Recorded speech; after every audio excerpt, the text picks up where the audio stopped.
menanggapi pemberian penghargaan bintang jasa utama kepada mantan milisi pro integrasi Timor Timur oleh Presiden Joko Widodo pada tanggal 12 Agustus 2021.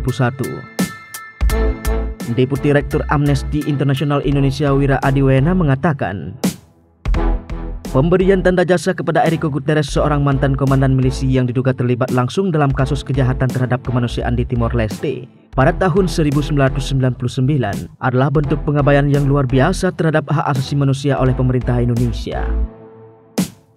Dalam sambutannya pada Hari HAM Sedunia pada tanggal 10 Desember 2020, Presiden Jokowi mengatakan bahwa pemerintah tidak pernah berhenti untuk menuntaskan masalah HAM masa lalu secara bijak dan bermartabat. Bagaimana mungkin itu bisa dilakukan jika terduga pelaku pelanggaran HAM malah diberikan tanda jasa oleh Presiden? Kami mendesak Presiden Jokowi untuk segera mencabut penghargaan bintang jasa utama yang diberikan ke Enrique Guterres. Kami juga mendesak pemerintah untuk lebih menunjukkan komitmen pada penegakan hak asasi manusia dengan menyelesaikan kasus-kasus pelanggaran hak asasi manusia baik di masa lalu maupun kasus-kasus terkini. Sebagai bagian dari rangkaian peringatan Hari Kemerdekaan Republik Indonesia pada tanggal 12 Agustus 2021, Presiden Joko Widodo memberikan tanda jasa terhadap setidaknya 355 orang, termasuk diantaranya Enrique Guterres.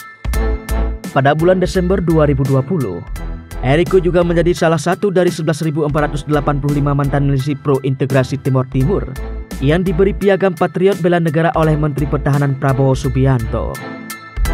Enrique dalam posisinya sebagai Wakil Panglima Pasukan Pejuang Integrasi atau PPI dan Komandan Kelompok Milisi Aitaira kala itu diindikasikan terlibat dalam berbagai pelanggaran HAM berat di Timor Timur pada tahun 1999.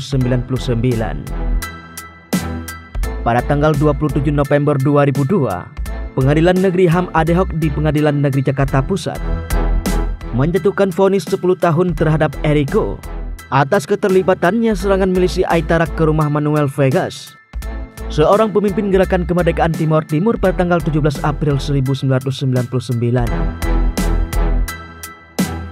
Dalam dakwaannya, jaksa menyebutkan bahwa pada apel akbar peresmian PAM Swakarsa, Enrique menghasut serangan tersebut dengan menyampaikan pidato antara lain menyebutkan bahwa orang-orang pro kemerdekaan Timor Timur, Manuel, dan keluarga Manuel harus dibunuh. Dalam serangan tersebut, 12 orang dibunuh, termasuk diantaranya Manalito Carrascalao, anak tiri Manuel yang berumur 17 tahun, dan pengungsi-pengungsi yang mencari perlindungan di rumah itu. Namun pada tahun 2008, Mahkamah Agung mengabulkan permohonan peninjauan kembali Enrique dan membebaskannya.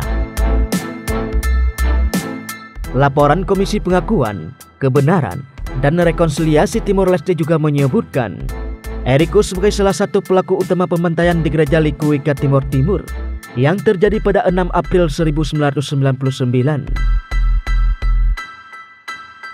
Menurut estimasi PBB, ada setidaknya 200 warga Timor Timur yang dibunuh dalam kejadian tersebut.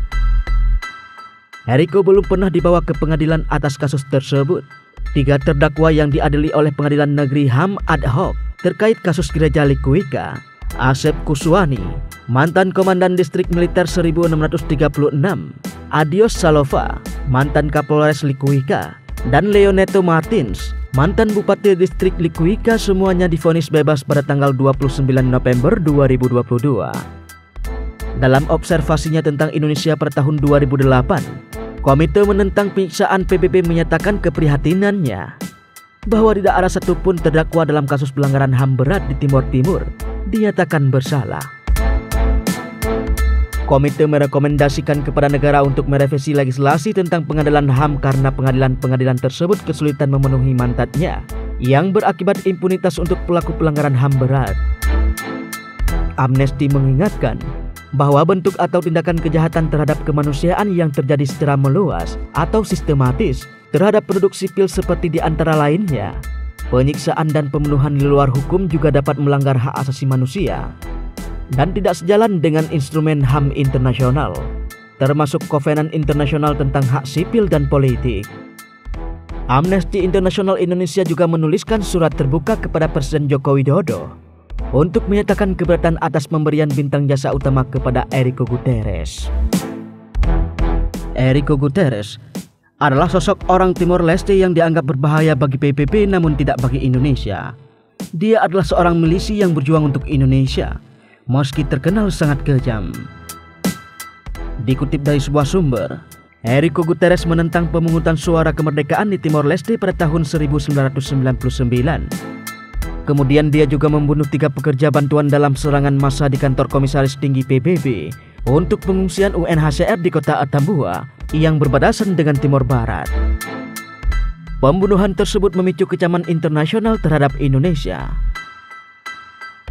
Amerika dan Bank Dunia memperingatkan bahwa bantuan vital bisa terancam jika milisi Timor Leste tidak dikendalikan.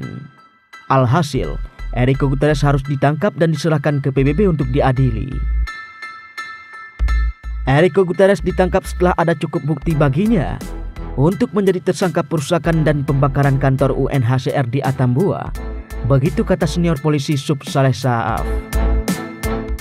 Dia tidak mengatakan apakah Enrique Guterres juga tersangka dalam pembunuhan PBB, tetapi menambahkan bahwa dia bisa menghadapi lebih dari 5 tahun penjara karena penghasutan. Milisi juga melakukan kerusuhan setelah pemungutan suara di Timor Timur pada tanggal 30 Agustus 1999, menewaskan ratusan orang. Jakarta telah menetapkan 3 jenderal di antara sekitar 2 lusin tersangka dalam penyelidikan Timor Timur. Meski pernah jadi buronan internasional dan sempat ditangkap PBB, Enrique Guterres pernah mendapat penghargaan oleh Indonesia. Penghargaan itu diserahkan secara simbolis, termasuk kepada Enrique Guterres setelah bebas dari tahanan PBB. Menurut Prabowo Subianto, penghargaan itu menunjukkan komitmen kepada negaranya yang rela berkorban demi bangsa dan negaranya. Itu juga merupakan bentuk penghormatan negara kepada warga negara yang mengabdi untuk menegakkan kedaulatan dan mempertahankan keutuhan negara kesatuan Republik Indonesia.